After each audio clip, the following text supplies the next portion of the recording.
Bom, antes de começarmos, eu preciso fazer a leitura do currículo do nosso amigo Cláudio, que é um dos expositores. Hoje, a Comissão do Jovem Advogado traz a palestra O Mercado e Consumo do Luxo frente à realidade econômica e jurídica brasileira. Debates da tutoria de Fashion Law da Comissão do Jovem Advogado. E, para tanto, de uma forma muito receptiva, carinhosa, aceitou o nosso humilde convite e eu passo a palavra aqui ao Dr. Cláudio Diniz. Porém, antes eu faço questão de fazer a leitura do seu currículo, MBA em Gestão de Luxo pela FAAP, tendo concluído estudos nas áreas no London College of Fashion e na Exec Business School, coordenador da Comissão do Luxo da Câmara de Comércio França-Brasil e idealizador da Maison de Luxe, correto? Depois você me corrige aí, por favor, né? Consultor em gestão de negócios e conhecimento, palestrante e coordenador de cursos, seminários, conferências e in company no segmento de luxo e premium. Querido amigo Cláudio Diniz, é uma honra recebê-lo na Casa da Advocacia, na Casa da Cidadania, e passo a palavra a Vossa Senhoria. Então, no primeiro slide eu coloquei Maison de Luxe, mas que era a apresentação. O segundo é o livro. Terceiro livro, que eu sempre faço uma apresentação, mas já foi falado. Qual o principal obstáculo de uma mudança de hábitos de consumo? Né? Consumo é uma ferramenta para mostrar que estamos à frente, socialmente. Né? As pessoas seguem comprando produtos a vida toda para mostrar superioridade. É um carro, uma casa, aparelhos eletrônicos, cirurgias plásticas. Para quê? Para nós ou para os outros? Então, eu começo esse nosso bate-papo justamente com essa pergunta. Na Europa e nos Estados Unidos, eles já estão à frente. Hoje, não se compra um produto de luxo na Europa e nos Estados Unidos como forma de ostentação, para mostrar para uma pessoa o que você tem, o que você é. Eles já passaram dessa fase, desse obstáculo. Eles estão muito mais à frente. Aqui no Brasil e nos países emergentes, nós estamos ainda na fase da ostentação, ainda do logo, ainda de comprar para mostrar quem você é. Né? Então, por isso que eu falo que a gente está na transição do embrionário para a consolidação. E no futuro, né, nós estamos numa mudança de comportamento. O que é essa mudança de comportamento que leva de 3 a 5 anos? Que é para chegar na fase que os europeus e os americanos estão. Que é usar um produto de luxo como estilo de vida. E não para mostrar para uma outra pessoa. Porque o produto de luxo ele tem que fazer bem para você primeiro, antes de você mostrar para uma outra pessoa. E se ele tem que fazer bem para você, você não precisa mostrar o logo para uma outra pessoa. Que não é através do logo que você vai estar dizendo para outra pessoa quem você é. Você vai estar dizendo para outra pessoa quem você é pelo seu conhecimento. E conhecimento não está numa prateleira para se comprar. Vocês concordam comigo? Conhecimento é justamente o que vocês estão fazendo, estudando agora. Né? O conhecimento é para a vida inteira, e isso ninguém tira da gente. Quantos MBAs você tem? Quantas graduações? Tem mestrado? Tem doutorado? Isso que vai diferenciar você de uma outra pessoa. E aí você vai fazer parte da elite intelectual do nosso país. Né? Então, vamos lá. Bem, eu coloquei 3 tópicos para a gente poder conversar, que é a evolução do consumidor de luxo no Brasil, as diferenças do consumidor de luxo no Brasil para os outros mercados, o europeu e o americano, e a consolidação do mercado de luxo no Brasil. Quando nós estamos falando de luxo, nós estamos falando de sonhos. Né? Se você for para o Google, você vai ter várias conotações do que é luxo. Mas luxo é uma percepção. No meu caso, luxo é tempo. Né? Tempo para não fazer nada, tempo para ver televisão, tempo para dormir 8 horas. Para outras pessoas é diferente. Então, a percepção de luxo é diferente. Tem pessoas que luxo é comprar uma roupa grifada dos pés à cabeça. Então, se eu for perguntando para cada pessoa, a percepção de luxo vai ser diferente. Mas luxo, no final, é um sonho. E um sonho que nasce dentro de você, né, ele tem que virar uma experiência. E nesse mercado que nós estamos vivendo hoje no Brasil, nós temos que respeitar os sonhos das pessoas. Porque o Brasil, ele não é só São Paulo. O mercado de luxo está consolidado em São Paulo, somos 67% no mercado de luxo de São Paulo, mas nós temos Rio de Janeiro, Brasília, Goiânia, Cuiabá, Curitiba, Recife, Fortaleza, que são mercados totalmente diferentes. E são pessoas que estão sonhando também, sonhos diferentes. Né? Então, hoje, nesse momento que nós estamos vivendo hoje, é de entender esse consumidor brasileiro. E nós estamos, eu costumo falar para meus alunos, é como um exemplo, é como você analisar um pênalti. Já que nós somos o país do futebol, imagina um pênalti, que você tem a bola e é só você chutar. O pênalti é 50% de você chutar e você acertar e 50% de você errar, porque tem um goleiro, né? Então o goleiro pode pular do mesmo lado da bola e pegar a bola. Só que no nosso caso, o pênalti é sem goleiro. Então é só o jogador chutar e entrar. Vocês concordam? Mas não é, porque existe uma trave e a bola pode bater na trave. E o que está acontecendo hoje no mercado de luxo, nós estamos chutando a bola e ela está batendo na trave. E o que nós precisamos fazer é que a bola entre no gol. Para essa bola poder entrar, nós precisamos entender esse consumidor de luxo. Que hoje eu não posso fazer uma comunicação e mandar para o Brasil inteiro, porque o meu consumidor de luxo ele pensa diferente. Uma esposa de um fazendeiro que tem 200 milhões de reais e tem o direito de realizar um sonho, né, ela pensa totalmente diferente de uma paulistana. Vocês concordam comigo? E quem trabalha no mercado de luxo tem que ter o dever de entender como essas pessoas pensam. E esse é o grande desafio do mercado de luxo. Porque numa primeira fase, quando ainda era embrionário o mercado de luxo, quando as marcas de luxo ainda não estavam aqui, os consumidores de luxo precisavam ir para fora do país para poder comprar. Então você era totalmente misturado. Você ia para Paris, para Nova York, para Miami, para poder comprar um produto de luxo. Em 2009, a Hermès e a Chanel chegaram no Brasil. Estou falando duas grandes marcas. Depois vieram outras marcas. Então, esse consumidor que comprava fora do país passou a comprar no país também. E centralizado em São Paulo, que as marcas vieram para São Paulo. E o que aconteceu? Então, esses consumidores vinham tudo para São Paulo. Você precisava pensar só como o mercado de São Paulo de luxo funciona, como o mercado de luxo de São Paulo funciona. Só que no terceiro momento, o mercado abre, né? O nosso país, que era todo sustentável por São Paulo, ele abre, e hoje em dia você tem esse mercado que é saudável no Rio de Janeiro, que você tem o Village Mall, você tem o Iguatemi em Brasília, você tem o Pátio Batel em Curitiba e você tem o Rio Mar em Recife. E aí eu preciso entender como esses consumidores pensam. E falando no mercado de luxo, o mercado de luxo não é só o segmento de moda. Eu tenho o segmento de aviação executiva, eu tenho o segmento náutico, eu tenho o segmento de hotelaria, né? Imagina, segmento de hotelaria, ele ainda é embrionário no Brasil. Uma cidade como Rio de Janeiro, que teve uma Copa do Mundo, vai ter as Olimpíadas ano que vem, está mudando agora, aumentando agora o segmento de hotelaria.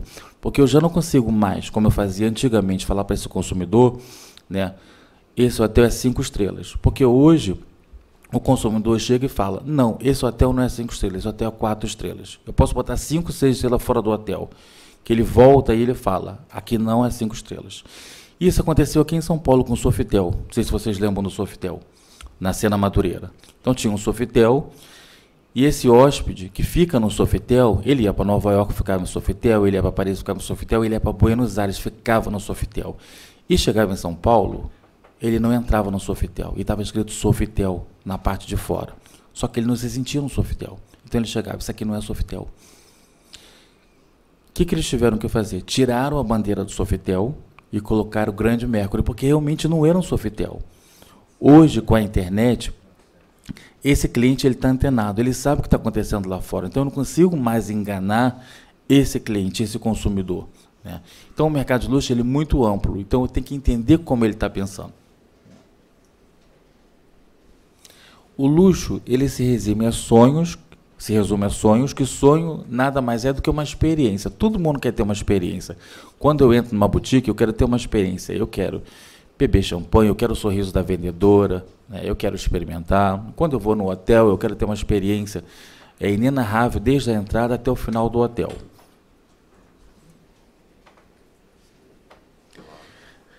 Nem todas as empresas podem ou devem ser de luxo, mas todas elas podem aprender com o negócio do luxo. Porque as pessoas pensam muito, na semana retrasada eu estava em Goiânia. Imagina, eu estava dando aula no MBA de Marketing e Inteligência, Marketing e Inteligência. Goiânia não tem uma marca de luxo. Então as pessoas falam, mas professor, aqui não tem Chanel, aqui não tem Louis Vuitton, aqui não tem Hermès, o que eu vou aprender com a sua disciplina? Então é justamente isso. Nem todas as empresas, elas precisam, devem saber, devem ser de luxo, mas todas podem aprender com a gestão do luxo. O que acontece? Quem trabalha numa concessionária da Mercedes ou da BMW, esse vendedor, esse consultor, não precisa necessariamente ter o Mercedes, vocês concordam? Mas ele tem que saber todas as técnicas de gestão para poder vender um Mercedes. Mesma coisa a construção civil. Quem vende apartamentos de alto padrão, não necessariamente tem que ter um apartamento de alto padrão, mas tem que saber tudo para poder efetuar e fechar a venda. Então, o luxo descobre o Brasil e o Brasil descobre o luxo. Nós vivemos 3 grandes momentos. O primeiro grande momento é quando a família imperial veio para o Brasil, então trouxe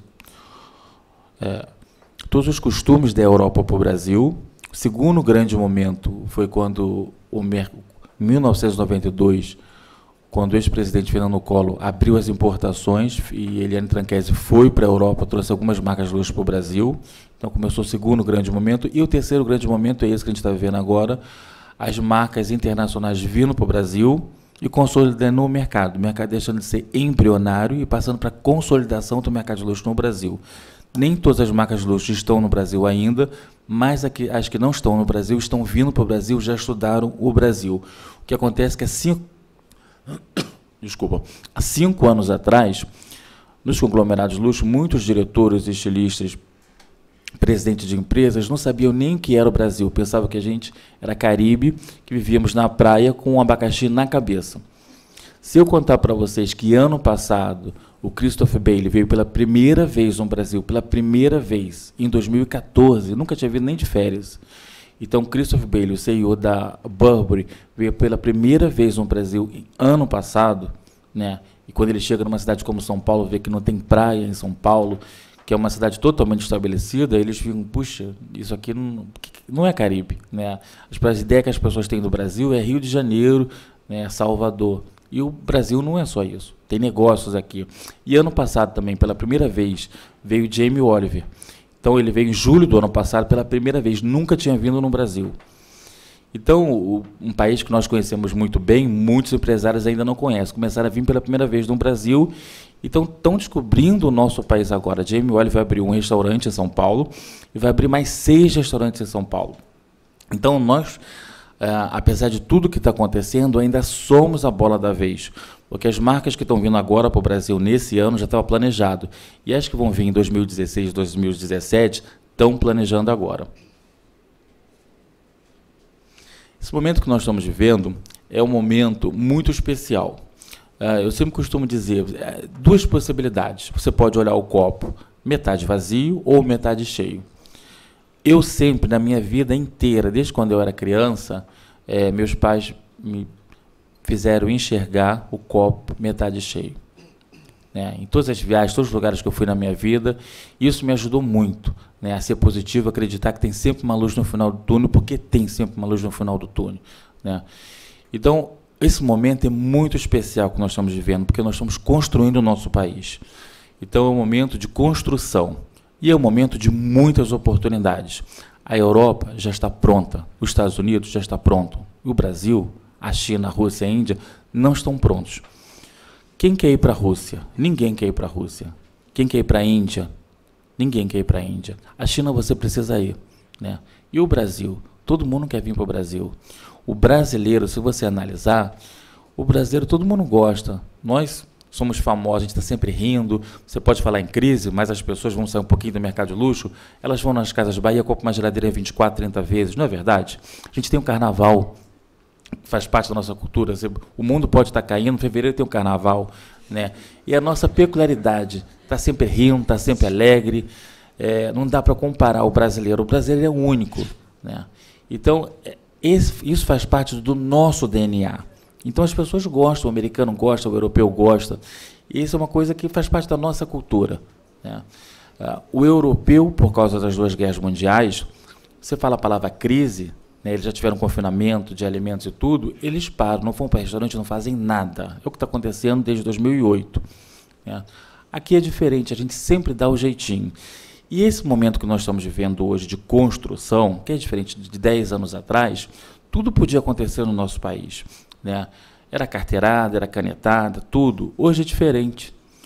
Hoje, no que nós estamos vivendo e vendo no nosso país, é totalmente histórico, né? E é muito bom nós estarmos vivendo esse momento, porque em 2063 o nosso país vai estar construído. Eles vão tirar aquela placa ali de país em construção e ele vai estar pronto. E o que acontece? Quando o país estiver pronto, aí você vai ter que procurar outros países. Hoje nós estamos... Essa foto que eu coloquei é Dubai em 1991 e Dubai em 2013. Então, eles fizeram muito bem o dever de casa. Então, vocês veem, 1991 e 2013. O Brasil, o que vocês acham? Está na primeira foto ou na segunda? Não, o Brasil não está na primeira foto, mas ele está um pouquinho melhor do que a primeira. Então, quando você olha essa foto, o que você vê? Muitas oportunidades. Você vê o Dubai em 1991, quantas oportunidades tinha de trabalho, de emprego, de tudo. E 2013 já está pronto, né? Então, o Brasil está um pouquinho melhor do que Dubai naquela foto. Aí nós temos Rio de Janeiro em 1993 e Xangai em 1993 e 2013. Esse é o metrô, né? Então aumentou um pouquinho, né? Se vocês analisarem. Mas de agora em diante não dá mais, né? Porque nós entramos nessa década por bônus demográfico, né? Se vocês não estudaram o que é bônus demográfico, vocês têm que saber, porque nós estamos na década do bônus demográfico. Tivemos uma Copa do Mundo ano passado e vamos ter uma Olimpíadas ano que vem. Então, eu costumo dizer, se Deus não é brasileiro, pelo menos as férias no Brasil ele passou. Porque de todas as dificuldades que a gente está passando, até o Papa falou, deixa o Papa ser argentino, porque Deus é brasileiro. O Papa falou isso, né? Porque realmente, imagina se o Papa fosse brasileiro também. Então, nós estamos sendo ajudados. E as marcas, quando vêm para cá, o brasileiro compra por impulso, né? Uma consumidora de luxo, eu falo muito consumidora porque o mercado de luxo ele é muito mais mulher do que homem. Uma consumidora de luxo, quando ela entra numa Sephora para comprar um cosmético, ela não pensa 2 ou 3 vezes para comprar aquele cosmético, aquele perfume, na próxima viagem. Ela entra, ela dá uma desculpa, vou rapidinho ali para só ver o lançamento. E aí, quem foi que falou que é assim mesmo? Aqui. Já viu? É assim mesmo, né? Não, mas isso é estudo, não foi que eu sonhei, não, isso é estudo. Então, porque o luxo você tem que dar uma desculpa, porque nós estamos comprando o que seria supérfluo, mas não é supérfluo, é necessário. Se eu falar para uma mulher que é supérfluo ela usar uma maquiagem, não é. Porque a maquiagem que vocês estão usando hoje, vocês mulheres, amanhã vocês não podem usar. Vocês podem? Não. É outra maquiagem. E tem mulher que não sai de casa sem maquiagem. Então, aquilo é necessidade, né? Então, quando você coloca uma desculpa para entrar na Sephora, vou entrar rapidinho para olhar o lançamento, se tem alguma coisa diferente para comprar nas minhas férias, automaticamente você passa uma mensagem para o seu cérebro. Você gostou de alguma coisa, você tem um date à noite, você não vai deixar para as próximas férias. Você vai comprar aquele batom, vai comprar aquela maquiagem e você vai dar a resposta. Puxa, eu trabalhei muito esse mês, eu mereço. Puxa vida, isso aconteceu comigo, eu mereço. É assim que o mercado funciona e é assim que a brasileira, né, brasileira consumidora de luxo funciona e assim ela compra, né? Assim ela compra uma bolsa para naquela festa, porque você já começa a projetar, você pega a bolsa, vê a festa, a roupa que você está vestindo, você já começa a imaginar, né? E assim, e isso gera o mercado de luxo no Brasil, isso é muito importante porque a brasileira compra por impulso. Por que esse mercado está crescendo tanto nos países emergentes? A China e a Rússia tiveram comunismo, então foram impedidos de comprar por muitos anos. O Brasil não teve comunismo, mas o Brasil teve ditadura. Só a palavra já é pesada, né? Então, como eu falei, as importações no Brasil foram abertas em 1992. Em 1992, há 23 anos atrás. Antes disso, era proibido importar no nosso país. Então, é tudo muito recente no nosso país. E isso se explica também o porquê que está acontecendo, esse boom que está acontecendo no Brasil, de novos milionários, muitos novos milionários, que isso é muito bom. A cada 24 minutos, hoje no Brasil, surge um novo milionário, né? E isso não foi o número que eu sonhei, ou foi numa numeróloga, ela me passou 24. Esse é o número que o Banco Credit Suisse passou no relatório de outubro de 2014, tá? Então, tudo que eu estou falando está embasado nesse banco do relatório do Crédito Suíço, essas oportunidades, tudo. Então, a cada 24 minutos surge um novo milionário no Brasil. Então, esse tempo que eu vou falar para vocês, vai surgir um novo milionário. O que o Laércio vai falar, vai surgir um outro. Da onde que é? Ribeirão Preto, Sorocaba? Sou eu. Ou São Paulo? Sou eu. Somos nós aqui. Não, eu espero que seja um de vocês, que quando vocês saiam dessa palestra aqui, vocês façam um planejamento de vida, né? Qual é a missão de vida de vocês? Né? Para algumas pessoas, a missão de vida é ser... Eu tenho alunos que às vezes 8 horas da manhã falam, professor, pode me apresentar um marido rico? Eu falo, é isso que você quer? Que como eu trabalho com muitas pessoas afortunadas, né? Eu falo, é exatamente isso que você quer? Casar com um homem rico? Ou você quer fazer um planejamento para quando chegar a 70 anos de idade, você olhar no espelho e você ter orgulho de você? Né? Então a gente tem que saber qual é o caminho que a gente vai seguir. É muito bom você comprar uma roupa de grife, mas é muito bom ter conhecimento também. Eu bato nessa tecla. Conhecimento ninguém tira da gente. Né? Se conversar com uma pessoa inteligente, eu acho que é tudo na vida, não é verdade? Muito mais você estar com uma pessoa que ela está grifada dos pés à cabeça.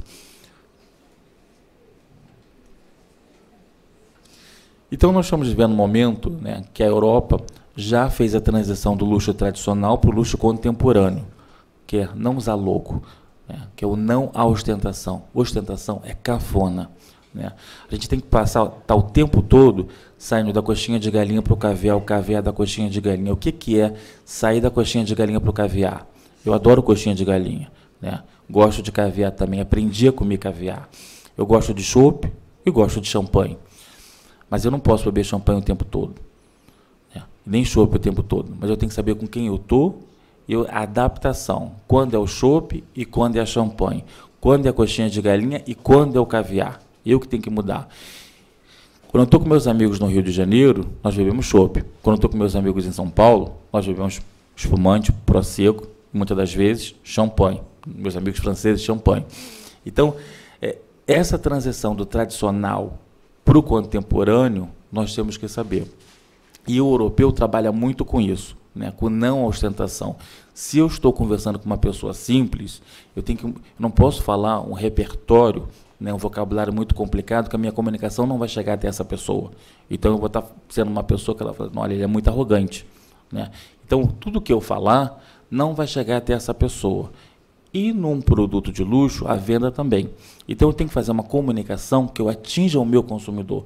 Se eu estou conversando com uma esposa de um fazendeiro, o fazendeiro ele compra uma fazenda, compra uma outra fazenda, compra uma outra fazenda, daqui a pouco ele está com 30 milhões de reais. Né? E aí o gerente de banco, que fala para ele que ele tem 30 milhões de reais, que ele pensa que ele tem 300, 400 mil reais.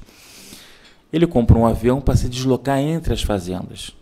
A esposa dele está pegando um avião para se deslocar entre as fazendas, está pensando na prestação da CIA ou da Renner. Então, eles são milionários ou super ricos, mais de 30 milhões de reais, mas não tem uma cultura de luxo. Imagina, eles estão andando num avião particular, né, para se deslocar entre as fazendas, ela está pensando na prestação da CIA ou da Renner. Como que eu vou chegar com um produto de luxo para essa consumidora? Como que eu vou chegar até ela? Porque ele vai chegar e vai falar assim, eu não vou comprar um terno Armani, olha a minha mão cheia de calo. Mas ele compra uma caminhonete de 250 mil reais. Ele vai para Las Vegas, ele joga 200 mil dólares. Então, ao mesmo tempo que ele não compra 10 mil reais de um terno, ele deixa 200 mil dólares em Las Vegas. Então, como que eu vou me comunicar com esse consumidor? Né? Eu fiz um treinamento para a Embraer, foi muito engraçado, que as comissárias, você faz um voo de demonstração quando você compra um avião, né, para experimentar, e hoje eles estão vendendo muito para novos ricos, então eles precisam entender esses novos ricos. Então, você vai comprar um avião, você quer oferecer o melhor. Era uma champanhe safrada, uma comida boa, né, comendo sofisticado. Imagina, eu estou falando muito em fazendeiro, porque os novos ricos são oriundos da agropecuária, celebridades, jogadores de futebol. Então, eles vão fazer esse voo de demonstração e a comissária vem com uma champanhe safrada. E a esposa do fazendeiro, ela experimenta, que você fala champanhe safrada, Dom Perignon, ela fala, nossa, mas é azeda essa champanhe. Você não tem uma docinha? Ela fala, essa daqui ela é brute, tem a demi-sec. Mas o que eu estou falando de repertório, que você tem que entender outra pessoa, que não adianta eu falar brute, demi-sec, porque ela não sabe o que é champanhe. Ela pede a docinha e ela fala, você não tem aquela docinha? Aí ela falou assim, tem a demi-sec, mas aquela quer... Qual é a... Cidra. Ela quer a cidra. E não tem a cidra no avião.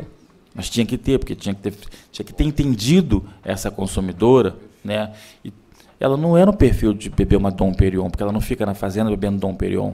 E aquela comida, quando ela olhou, ela falou assim, nossa, que comida estranha, não tem arroz, não tem um ketchup, não tem uma batata frita? E não tinha. Ela foi, aonde é a cozinha desse avião? Eu falei assim, não tem cozinha. Nossa, mas esse avião cara desse jeito, não tem uma cozinha? Entendeu? E aí ela vai olhar nas coisas, ela fala assim, tem arroz, tinha ketchup, ela coloca lá e tinha uma cerveja. Meu Deus, cerveja. Ela fala para a comissária, nossa, comida boa você está guardando para vocês, né? Então isso na ida.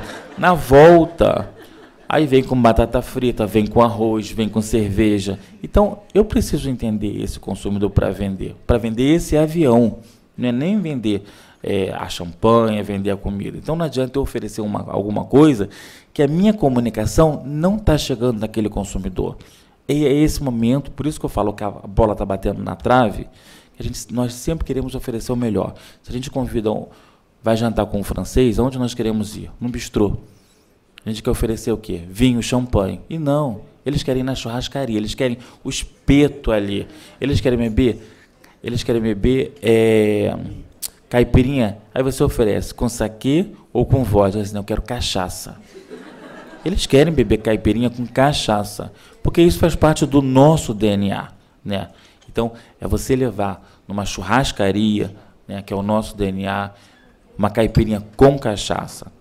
É o que a gente tem de melhor para poder oferecer. Exatamente isso. Né? Aqui eu não estou fazendo, me desculpem, eu sou católico, eu não estou fazendo apologia à religião, mas é esse momento que nós estamos vivendo, a Europa já passou. A Europa vivia a imagem número 1, a Europa está na imagem número 2. E o Papa Francisco veio para o Brasil, até quem não era católico adorou o Papa Francisco. Né? E a Europa está vivendo isso. Ele deixou de ter respeito? Ele não deixou de ter respeito. Ele continua sendo Papa. Só que ele se adaptou, a Igreja Católica teve que se adaptar, né, à nova fase da Europa. A nova fase que o mundo está vivendo, só os países emergentes que não estão vendo, porque nós ainda estamos na foto número 1. Então, coloquei essa foto para vocês verem que a ostentação hoje em dia é cafona. Eu não preciso botar um tapete vermelho para dizer que uma pessoa é presidente de uma empresa. Você sabe que aquela pessoa é presidente da empresa. Nós temos hoje 225 mil milionários, como eu falei, a cada 24 minutos surge um novo milionário no Brasil. Todos os relatórios, todas as empresas de consultoria, a Merrill Lynch, Bain Company, eles são muito positivos do mercado brasileiro, do mercado de luxo no Brasil. É lógico, falar isso nesse momento que nós estamos passando não é muito bom. A crise chegou também no mercado de luxo, mas como eu falei, ela chegou, mas o nosso país é totalmente atípico do que é uma crise na Europa, do que é uma crise nos Estados Unidos. Então, nós estamos vivendo essa crise, a crise também chegou no mercado de luxo, quem comprava 100 não está comprando 100, está comprando 80, 70, né? Mas a gente tem que sempre olhar para frente. E quando nós falamos em crise, né, que eu já vou adiantar, porque eu já sei que alguém vai me perguntar no final, e eu estava em Curitiba, esse final de semana com o Laércio, a primeira coisa que perguntaram a gente, a crise chegou no topo da pirâmide? Chegou. E as pessoas falam, nossa, se a crise chegou no topo da pirâmide, o que eu vou fazer agora? Então, vamos analisar. A crise chegou no topo da pirâmide, mas vamos ter uma visão macro, uma visão global, sem olhar para o nosso umbigo. A crise chegou na China também. A China não está crescendo o que deveria crescer. A crise está nos Estados Unidos também. E a crise está na Europa desde 2008. Né? A crise chegou no Brasil em 2014. E no mercado de luxo, a crise chegou em junho desse ano. Junho, mês passado. Né?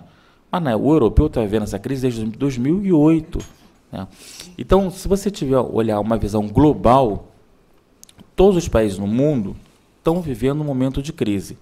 Então, não é que todos os países do mundo estão vivendo um momento de crise e o Brasil vai crescer, crescer, crescer. Nós estamos vivendo uma conjuntura internacional. Bem, esses são os números milionários. No São Paulo nós temos 63 mil milionários. Rio de Janeiro, 20 mil milionários, como eu falei para vocês, os números. A cada 3, eu falei o número de milionários, R$1 milhão, mas nós temos, a cada 3 semanas surge um novo bilionário no Brasil. A cada 3 semanas surge um novo bilionário, isso pela Forbes. Então, também um dado positivo, né? Hoje, no mundo, nós somos o 2º país em fábrica de milionários, só perdemos para a África. E vamos pensar não só nas grandes cidades, nas capitais, temos que olhar também para o interior. Temos que ter um foco no interior. O Iguatemi abriu no Ribeirão Preto, está sendo um case de sucesso. Algumas marcas de luxo estão indo para Ribeirão Preto. Aqui em São Paulo nós temos Sorocaba, Campinas, né? No Paraná o mercado está focado em Curitiba, mas tem Maringá, tem Londrina, né? Na região central, Goiânia. Numa sala de aula minha tem pessoas que têm 100 mil reais, no máximo 1 bilhão de reais. Em Goiânia, eu tinha pessoas com 30 milhões de reais, 35 milhões de reais sentado, né, aprendendo o mercado de luxo. Então, nós temos que olhar para esse interior, com um olhar especial para esse interior. Porque 49% é a porcentagem da população brasileira que reside no interior. E desses 49%,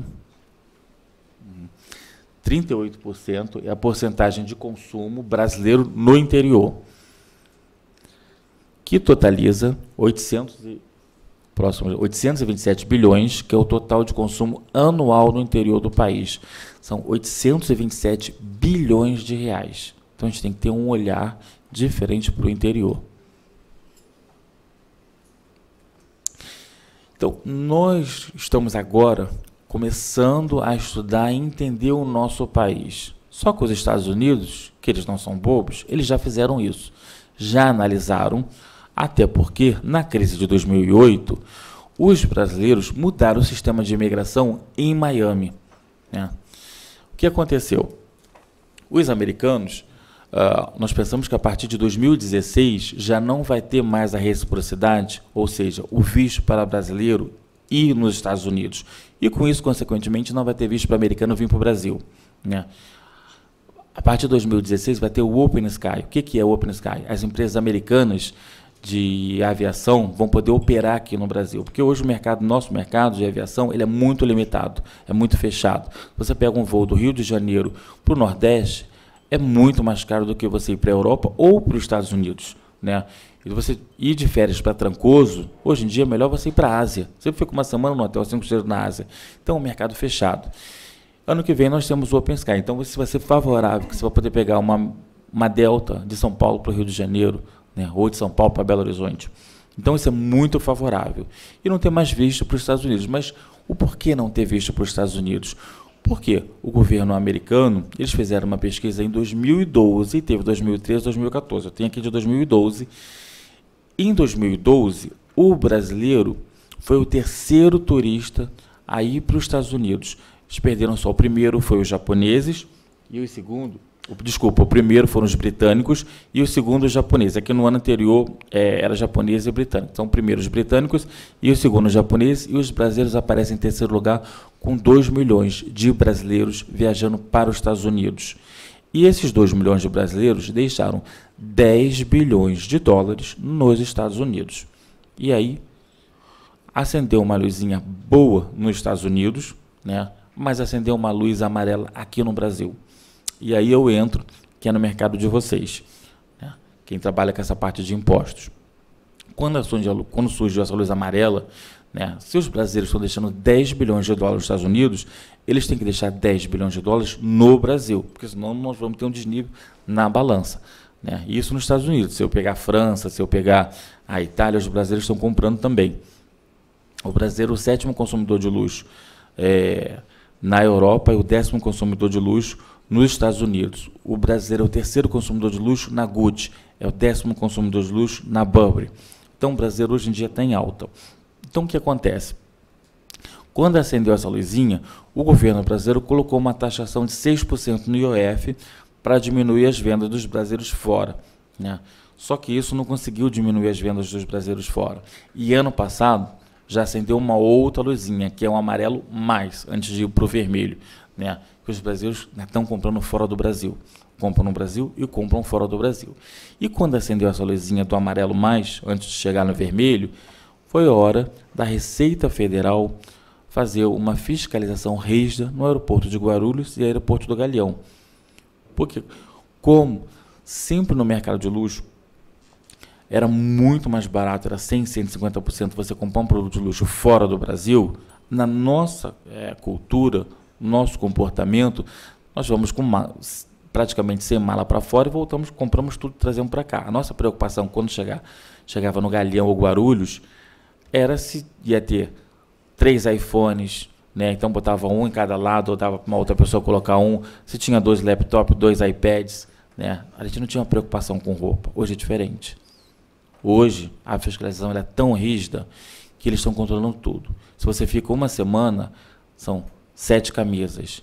Você não pode ir com mais de 3 bolsas. E as pessoas não sabem disso. E o que acontece?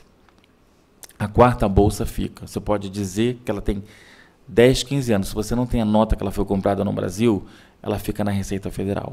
Ela fica no aeroporto, né?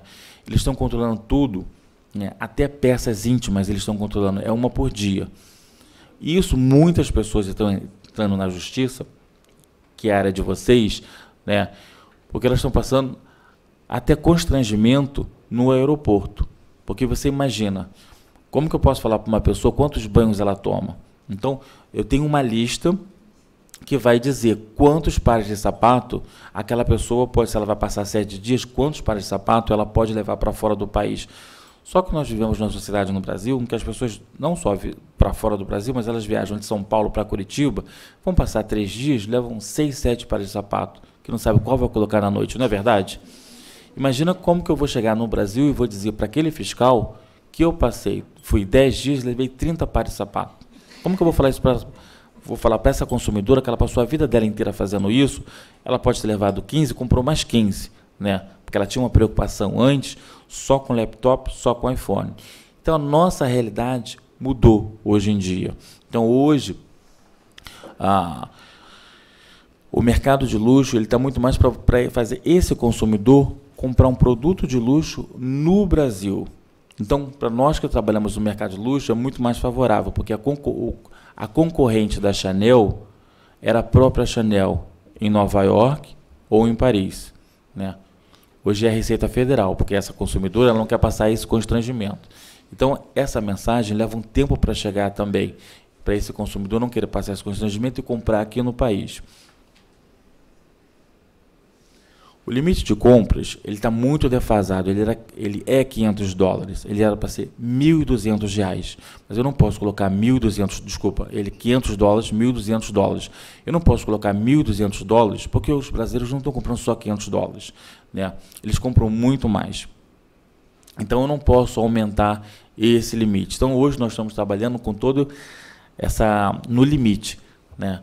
Porque, como eu falei, em 2008 os consumidores de luxo no Brasil, eles mudaram o comportamento da imigração americana em Miami. No momento de crise, você acaba mudando. O que aconteceu em Miami? As brasileiras elas iam para Miami com uma bolsa, chegava em Miami com uma bolsa. A imigração falava, quanto tempo você vai ficar aqui? 10 dias. Sua mala está aqui. Porque a consumidora de luxo no Brasil, né, ela é um pouco arrogante, então ela chega, está aqui. Assim, mas não tem nada? Não. Vou comprar tudo. Até a mala. Comprar em Miami. Em Nova York, você vai para a salinha. Você fica o dia inteiro, senão você volta no outro voo. A imigração de Nova York não aceita. Se você for só com uma bolsa, você vai para a salinha. Porque eles têm uma lista de coisas que... Porque você está só com uma bolsa, possivelmente você vai migrar para o país. Está escrito ali, você tem que fazer o que está ali. Em Miami, não. Em Miami, as brasileiras mudaram o sistema de comportamento da imigração, porque eram muitas brasileiras que iam só com a bolsa, né? E colocava a bolsa, só trouxe isso. Só ia com a roupa do corpo. E lá, elas iam para os outlets e compravam tudo, até a mala. Então, quando chegava o voo de brasileiros, faltava o carro A, o carro B. Quando ia para os outlets, era festa. Hoje, nos hotéis de Miami, eles estão cobrando para brasileiros, porque chegam caixas, né? Hoje, as brasileiras não estão comprando só roupa, estão comprando vestido de noiva, enxoval de casa, de bebê, de casamento. Então, chegam caixas e caixas nos hotéis que eles estão cobrando pelas caixas. Então, o fator positivo é que nós mudamos o comportamento da migração do sistema americano. Isso foi muito positivo. A gente conseguiu mudar em Miami, em Nova York ainda não. 5 minutos. Então vamos lá, vamos correr um pouquinho. Eu tinha pedido 10, porque eu falo muito, né? Então, esse é o depósito da Receita Federal, né? A outra foto. Ele está cheio, né? As pessoas estão chorando muito. Isso é como eles estão fazendo hoje em dia. Estão olhando tudo e vendo quanto casaco. Só pode 3, o 4 vai para a Receita. Uma das grandes entraves no mercado de luxo no Brasil é nossas altas taxas de importação.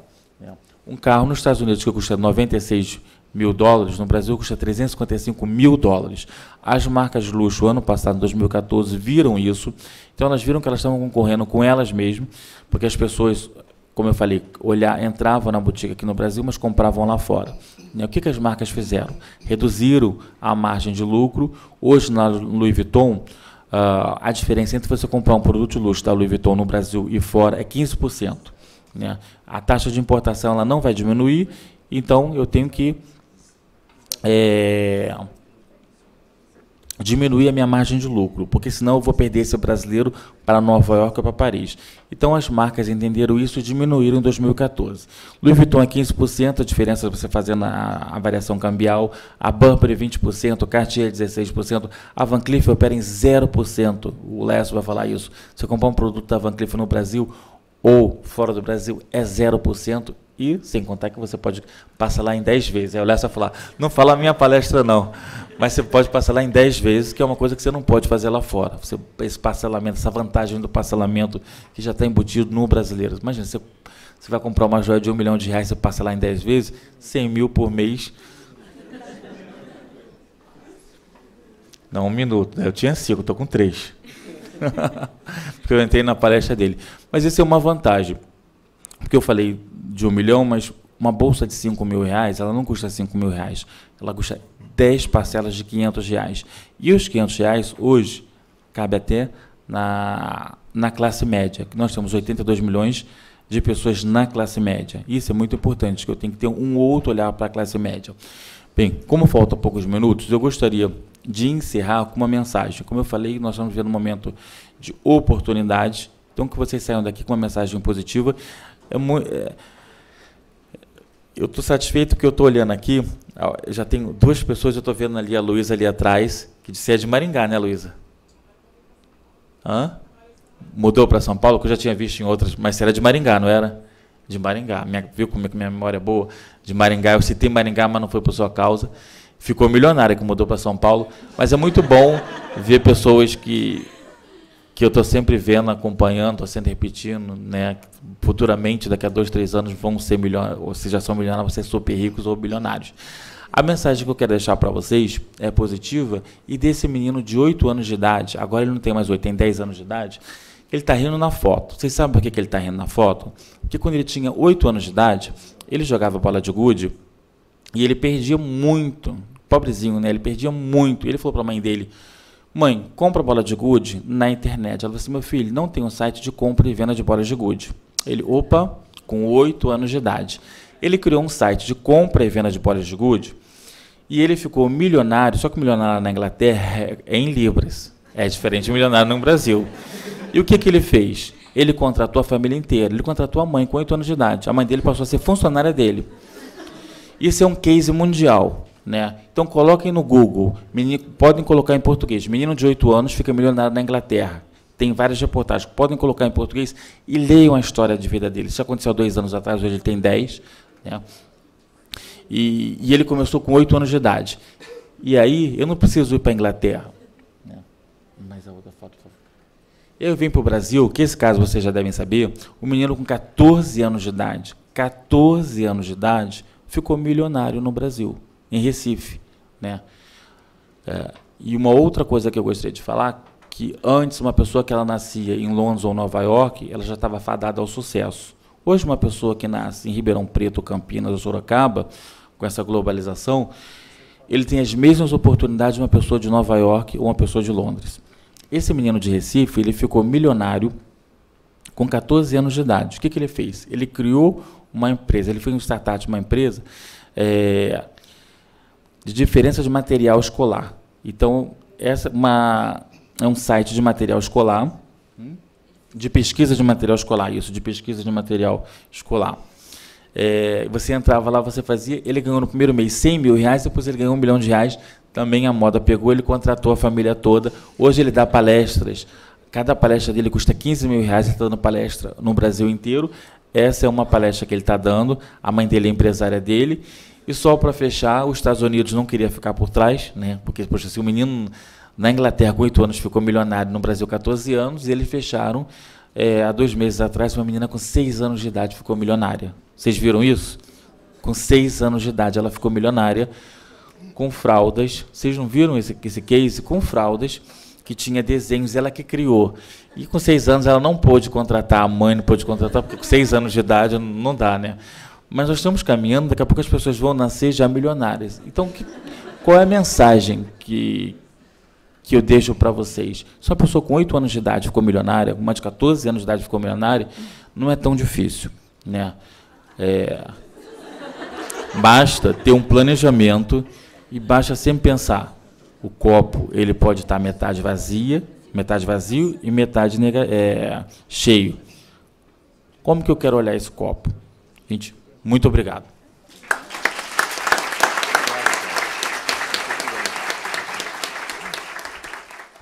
Já de antemão, passo a palavra para o nosso próximo expositor, Laércio Xavier. Laércio é um querido amigo, diretor da Van Cleef & Arpels. Você vai me corrigir tudo, que eu vou falar tudo errado. Tá? No Brasil. Atuou em várias marcas de luxo em Nova York, Montblanc, Louis Vuitton, Swarovski. Você me ensinou a falar essa daqui, eu já esqueci. Depende, aqui no Brasil a gente fala Swarovski. Pois não, obrigado. Nos Estados Unidos é Swarovski. Ok, all right. Mas é a mesma marca. Ok. E a Vocês outra entenderam, né? Asprey. Asprey. Of London, ex-diretor da Piaget, agora Piaget, 723, eu não sei falar, depois você vai falar tudo, vai me corrigir tudo. Retornou ao Brasil para assumir a operação de abertura da primeira boutique da Van Cleef & Arpels no país em 2012. Laércio, inicialmente, antes de eu passar a palavra para você, em nome da Comissão do Jovem Advogado, é de extrema importância eu fazer essa lembrança. A Comissão do Jovem Advogado fez uma visita institucional até a empresa na qual você representa, na qual você muito gentilmente nos recebeu, na sua boutique, né, na qual você muito gentilmente nos recebeu. E quando eu conheci o Laércio, depois eu fui saber um pouco mais, eu falei, não pode ser. Aquela simpatia toda, carinhoso da forma que foi, extremamente receptivo, não pode ser. Então, olha, você é uma pessoa muito querida, obrigado. Está na sua casa, sinta-se à vontade, e eu passo a palavra a ti. Eu tenho trabalhado, como o Dr. Leandro falou, no mercado do luxo há mais de 20 anos, e morei fora do Brasil 23 anos, e até há 3 anos eu voltei, e responsável por trazer a Van Cleef & Arpels, aprendeu? Que é hoje uma das joalherias mais renomadas do mundo. E o nosso trabalho, né, de trazer uma joalheria desse nível para o Brasil é um trabalho de formiguinha. E é um trabalho que a gente tem feito como...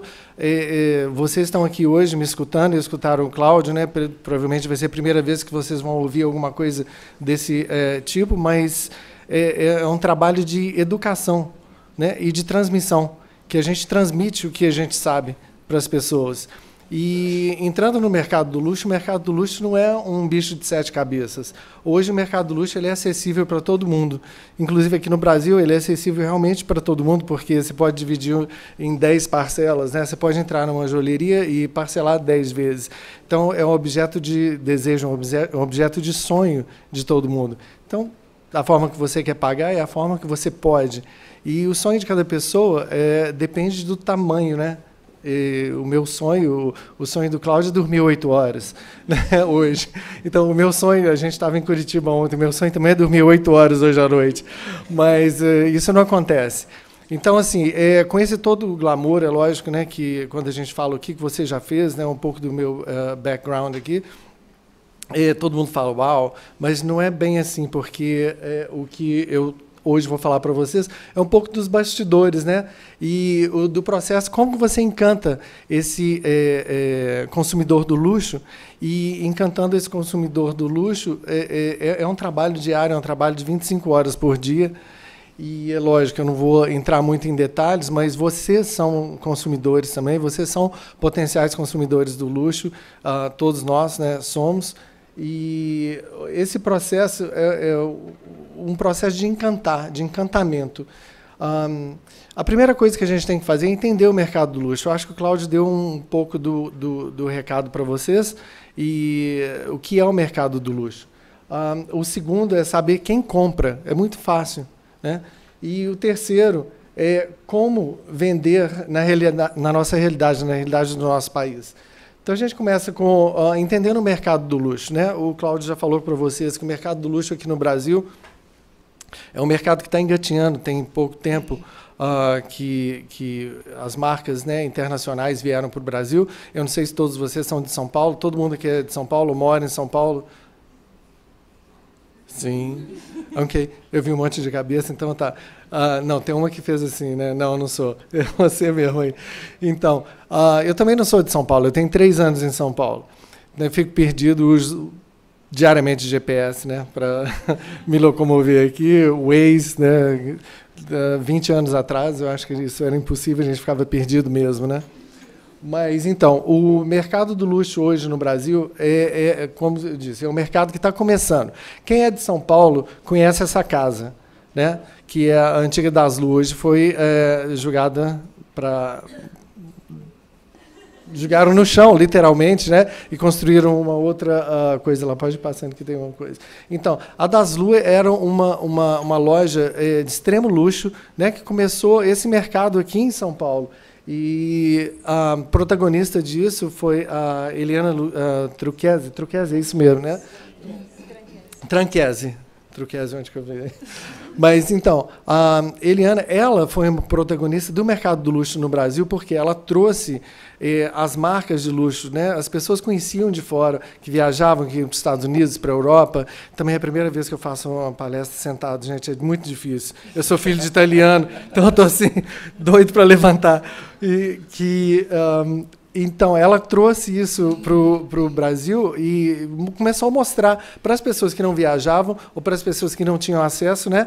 Ou as que tinham acesso mesmo, e que poderiam ver. Era de extremo luxo. Eu não cheguei a conhecer, foi uma época que eu não estava no Brasil, não morava em São Paulo. Então, graças a ela, essas marcas hoje, por exemplo, o JK Iguatemi, com toda o glamour, o Cidade Jardim, tem todas essas marcas, né, que chegaram, que estão sendo representadas pelo trabalho que ela começou. Um mercado que está engatinhando, gente, é um mercado que é super difícil. O Cláudio falou de ostentação, eu não sei se eu entendi direito, mas ostentação é um processo e faz parte. Então, todo mundo quer mostrar.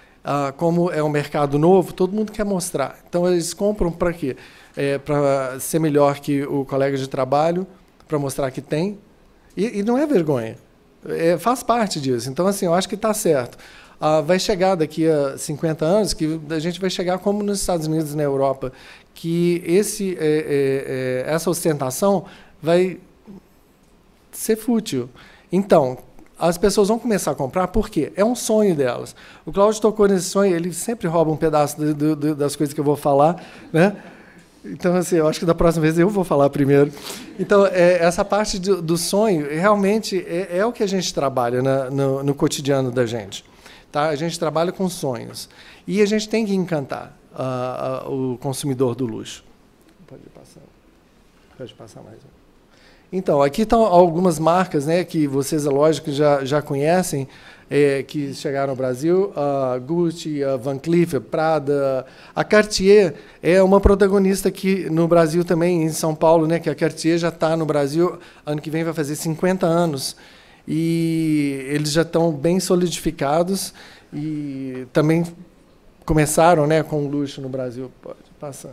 Então, eu coloquei aqui para vocês algumas marcas, né, e quando eu comecei a colocar essa apresentação, eu não sabia, assim, a gente ia ficar aqui com o Cláudio, né? Ficou quantas horas, Cláudio, você ficou falando? Mas são muitas marcas. Então, assim, eu coloquei as principais, que eu acho que são, às vezes você nem precisa falar quem são, né? Só pelo logo a gente sabe quem eles são. A IWC, ela chegou junto com a gente, né, com a Van Cleef, que eu trouxe para o Brasil, e faz parte do mesmo grupo que eu trabalho, que é o grupo Richemont, que é um grupo suíço. A Piaget, a Vacheron, eu não coloquei, também veio. A IWC, a GG Coutre e a Panerai também fazem parte do meu grupo. Então, para você ver, só um grupo trouxe 5 marcas novas para o Brasil. No meio dessa transição, nós compramos todas as Montblancs já eram do grupo, mas aqui no Brasil as Montblancs elas eram franchise, e o grupo comprou todas as franchises e hoje são do grupo, né, que já faziam parte. A GG Coutre, como eu falei, a Bottega, a Longchamp, Hermès, todo mundo conhece, todo mundo quer ter uma bolsa, um scarf, que a doutora Thaís está assim, lógico, né? Pode passar. A Louis Vuitton, todo mundo conhece, né? E o que essas marcas têm em comum? Primeira coisa, o luxo, um estilo de vida, coisas bonitas e caras, é um objeto de desejo de todo mundo. Estilo, glamour, beleza, história, e vendem sonhos. E a gente bate, quando ele colocou aqueles slides de sonho, dá vontade de dar um chute, assim, eu falei assim, isso é meu, isso é meu. Então, a gente vende sonho para as pessoas, porque para encantar um consumidor do luxo hoje, você tem que entrar no sonho dessa pessoa. Pode passar. Então, a primeira coisa que a gente tem que fazer é saber o que é o mercado do luxo. A segunda coisa, assim, é entender quem são os clientes que consomem o mercado do luxo hoje no Brasil e no mundo inteiro. Então, elas são pessoas, é lógico, né? Redundância, são pessoas que têm conhecimento profundo de produtos de alto valor agregado, produtos capazes de conferir felicidade, status e reconhecimento social. Não é exatamente isso. Isso é o quê? É o que o brasileiro está comprando no mercado do luxo para poder mostrar, para poder sair. Então, tem... eu não uso, mas a maioria das pessoas compra cinto da Gucci, do Louis Vuitton, com aquele LV, né, bem grande. Então, assim, é uma ostentação, sabe? Comprar blusas da Burberry, que tem do xadrez deles, que todo mundo conhece. Então, assim, você usa uma vez e depois você fala assim, poxa, todo mundo já me viu com essa blusa, né? Então, assim, essa é meio cruel, entendeu? Porque você usa uma vez, todo mundo viu. Então, não dá para usar uma segunda vez. E você paga caro nela, né? Dividiu em 10 vezes. Então, assim, você vai passar 10 vezes pagando uma coisa que você vai usar uma vez só.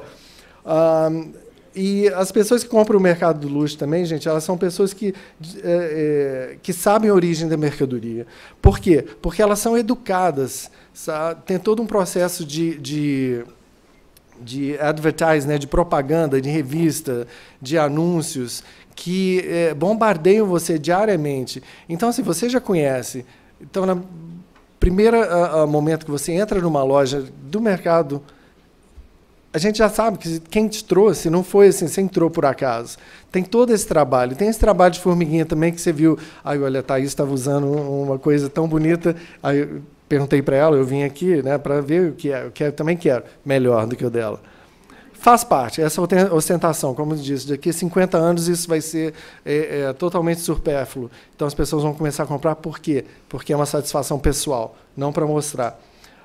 Pessoas de bom gosto também, né? São as pessoas que têm um gosto apurado, que faz parte dessa educação que a gente está transmitindo, né, para elas. Pode passar. Aí eu pergunto, né, como encantar essas pessoas? O que a gente faz no nosso trabalho diário? Normalmente eu falo assim, você entra numa loja, você fala, puxa, você trabalha no mercado do luxo, nossa, é muito chique, a coisa assim, eu quero entrar para o mercado do luxo. Aí, quando você vê uma realidade desse mercado, você vê que é totalmente diferente, né? Eu trabalho com um Vidrex na mão e um papel toalha na outra. Porque, é lógico, você tem que manter limpo, não pode, a pessoa vai olhar uma vitrine e não tem que ver a impressão digital, ela tem que ver o produto, né? Então, assim, toda hora você está limpando, você está fazendo, você está servindo. Então, o bastidor é muito cruel.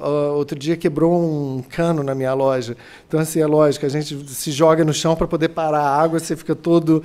E ninguém vê isso, mas na hora que você entra na loja, está todo mundo sorrindo. Muito bonito. Né? Não se esqueceu, o chão do banheiro todo lá, você julgado no coisa. Então, essas coisas acontecem. Então, assim, é chique, mas é um trabalho pesado. Uma pergunta que foi feita numa das... palestras que a gente fez foi quanto tempo, né, você está trabalhando no mercado do luxo? Aí eu falei 3 anos. Tem 3 anos que você está no Brasil. Sim, porque eu descobri que eu trabalhava no mercado do luxo quando eu vim para o Brasil. Que antigamente eu trabalhava para Louis Vuitton, eu trabalhava para Asprey de Londres, eu trabalhei para Piaget, sabe? Já aprendi. Você aprendeu? Então eu dando a dica para ele aqui, né? Para Swarovski ou Swarovski, né? Que vocês falam aqui no Brasil. Então, assim, era um trabalho. Quando as pessoas perguntam, o que você faz? Eu trabalho para Louis Vuitton. Aqui no Brasil, você diz, o que você faz? Eu trabalho para o mercado do luxo. Aí eu falei, gente, é mesmo, eu trabalho para o mercado do luxo, olha só. Então, tem 3 anos, tá, gente? Eu sou novo nesse mercado. Como que a gente encanta as pessoas? A primeira coisa é descobrindo os sonhos delas, né? Qual que é o sonho dessa pessoa? E a gente tem que entrar nesse sonho. Tá? Então, um treinamento enorme que a gente tem que fazer com a equipe de vendas, e eu acho que é um trabalho que a gente tem feito aqui, que o Cláudio tem feito, né? Que nós temos feito junto, de educar, Oi? Então, é um trabalho de educar e capacitar pessoas para poder trabalhar nesse mercado. Porque hoje uma ideia que o pessoal tem aqui no Brasil, que quem trabalha no mercado do luxo, você não tem que ser o luxo, você tem que vender o luxo. E tem que fazer as pessoas se sentirem especiais comprando aquela coisa. Não você ser o luxo. Então, tem essa discrepância e é uma educação diária que a gente tem que fazer. Felizmente, eu tenho uma equipe boa, e a gente tem um treinamento diário, né? Você tem que ficar escutando o que eles falam, como eles estão entrando no sonho do cliente, para ver se realmente eles estão fazendo um bom trabalho. E a gente faz esse sonho tornar realidade quando as pessoas compram. Então, depende do tamanho do sonho. A gente, hoje, né, na Van Cleef & Arpels, a gente tem colares de milhões de reais. Mas a gente tem um anel de R$1.000. Então, assim, depende do tamanho do sonho da pessoa, o tratamento é o mesmo, porque você está comprando, ou vendendo o sonho daquela pessoa. O meu dormiu 8 horas, tá, gente, hoje? Pode passar, isso. Então, a minha mensagem para vocês aqui, que o sonho e o luxo, ele está nos pequenos detalhes, são pequenos detalhes que importam. Então, assim, como que a gente encanta, né, o consumidor do luxo num país como o nosso? A gente tem que estar sempre preparado com muito detalhe. Pode ir passando. Tem, mas eu sou rápido, ele já entrou no meu tempo. Nem sempre, né, quando você trata com os seus clientes e as pessoas estão querendo presentear, falar assim, aniversário daquele cliente especial que comprou X coisas. Mas se você realmente conhece esse seu cliente, o presente melhor que você vai dar para ele não é um mais caro. Então, assim, isso é um treinamento que eu faço diário, né, para poder encantar as pessoas, e você tem que conhecer elas. E o Cláudio gosta que eu não fale desse exemplo. Eu tenho um cliente que já me segue, que ele é brasileiro, mas ele já é meu cliente há mais de 10 anos. E eu descobri aqui no Brasil, indo almoçar com ele, que ele adorava doce de leite. Eu sou mineiro. E minha família está toda lá em Belo Horizonte. E toda vez que eu vou em Belo Horizonte, eu vou no Mercado Central. Tem algum mineiro aí, gente? Tem. Conexão Pão de Queijo. Vamos lá. Então, toda vez que eu vou a Belo Horizonte no Mercado Central, eu passo numa banca e compro um tijolo de doce de leite daqui numa fazenda lá de perto de Minas, que é maravilhoso. Tem alguém passando mal aqui, só porque eu falei. E conhecendo esse cliente meu, o que eu faço? Eu compro uma coisa, é o melhor presente que eu dou para ele quando eu trago. E isso é uma pessoa que gasta milhões com a gente. Então, assim, o que eu vou dar no aniversário dele? Um pedaço de doce de leite. O pessoal vai dizer, você é louco. Não, eu conheço meu cliente. Então, assim, você quer entrar na cabeça dele? Então, tem essa coisa. É um mercado do luxo, mas você tem que conhecer as pessoas que estão comprando para poder encantá-las. Aí a gente entra um pouco na realidade brasileira, no nosso, comparando com a realidade do mundo. E o Cláudio falou já um pouco disso aqui. Hoje, nos Estados Unidos, os clientes eles são locais. O que eu chamo de clientes locais? São clientes que moram, que são americanos que moram lá. Eles mantêm o mercado do luxo e a economia do país. E nos Estados Unidos também, o que mantém, e isso eu falo porque eu morei lá muitos anos, 50% e 50% turista e 50% os locais. Os turistas, até o ano passado, quem estava sustentando o mercado de luxo nos Estados Unidos eram os chineses, os russos e os brasileiros. Então, assim, é chique comprar no exterior. O brasileiro a gente está tendo que reeducar, como o Cláudio falou. Hoje é o mesmo preço você comprar aqui e comprar. Aliás, hoje é mais barato comprar aqui no Brasil, porque com a diferença do dólar, quando o dólar sobe, quando a gente já tem um preço fixo, né, que é comparado com o preço dos Estados Unidos, por exemplo, a nossa mercadoria fica mais barata e a gente começa a concorrer. E o brasileiro é muito desconfiado, né? Todo mundo aqui é desconfiado, não é não, gente? Quando eu falo assim, compra, é mais barato, eu falo assim, sei. Aí ele pega o telefone e fala assim, espera aí. Aí já entra, hoje é fácil, né? Já pega o telefone, já entra no website, já vê um preço, fala assim, ué, mas é mais barato mesmo, porque ele faz a conversão, né? Quanto que está o dólar hoje? 3 e um monte, né? Então você fala assim, multiplica por 3 e um monte, olha assim, não, é mais barato comprar aqui mesmo. Então, assim, o pessoal não acredita quando você fala. Tá? Então, é parte de uma educação. E também tem tudo nosso é importado. Né? Todas essas marcas que estão chegando no Brasil com produtos importados, a gente tem que pagar um imposto altíssimo. Quando a mercadoria já está na loja, e é uma coisa também, né, do tributário, que alguns de vocês vão se dedicar a essa área, quando a mercadoria já está na loja, nós já pagamos o imposto de venda.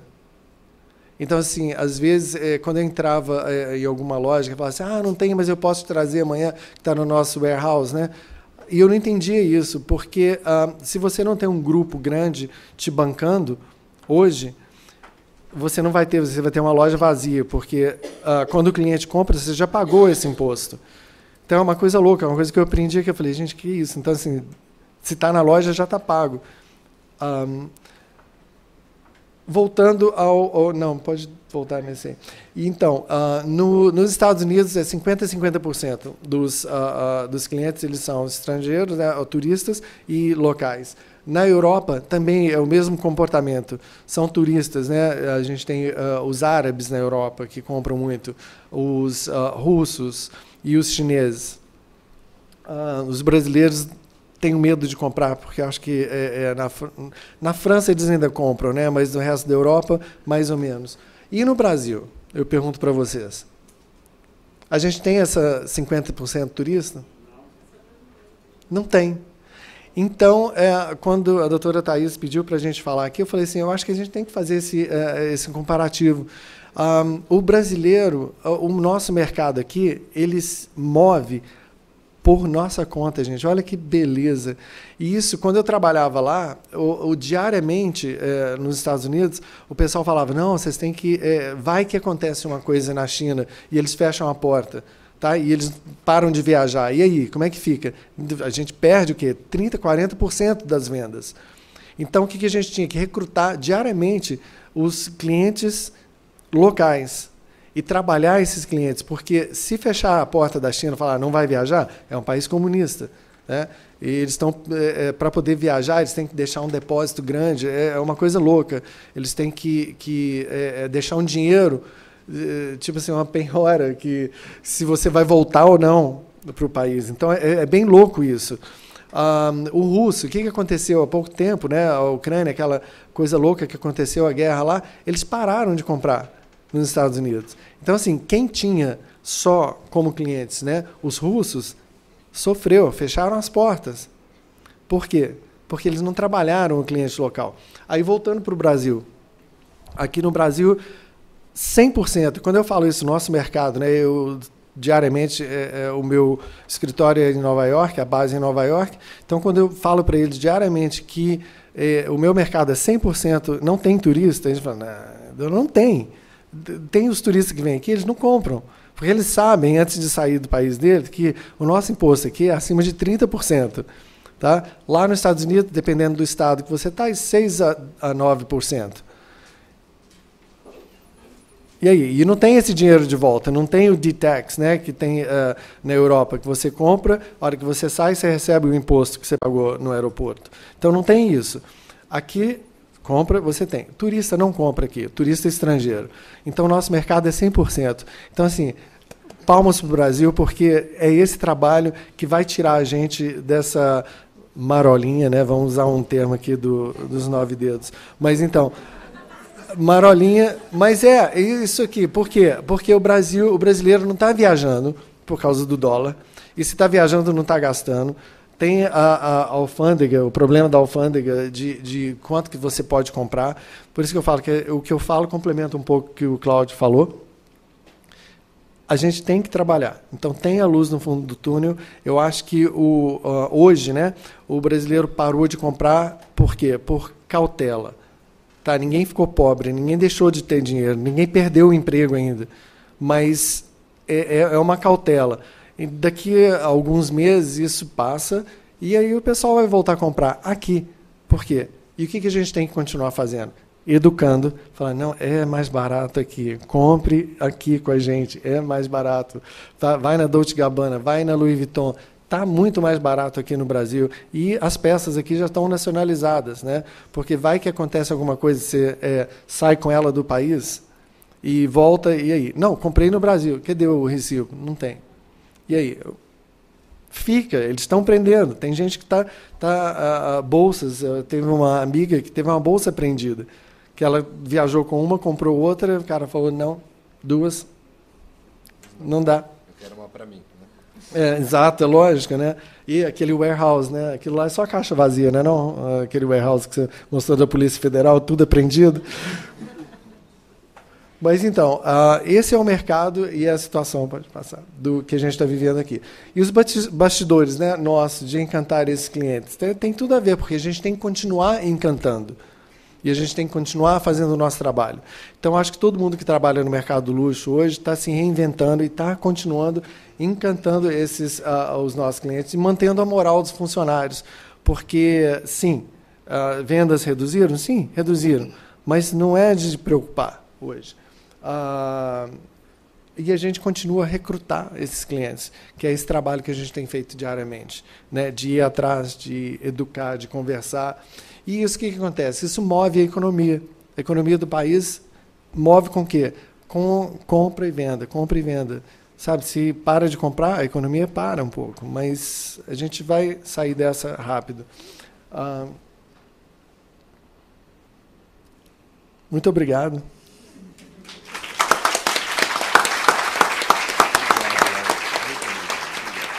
Rápido, né?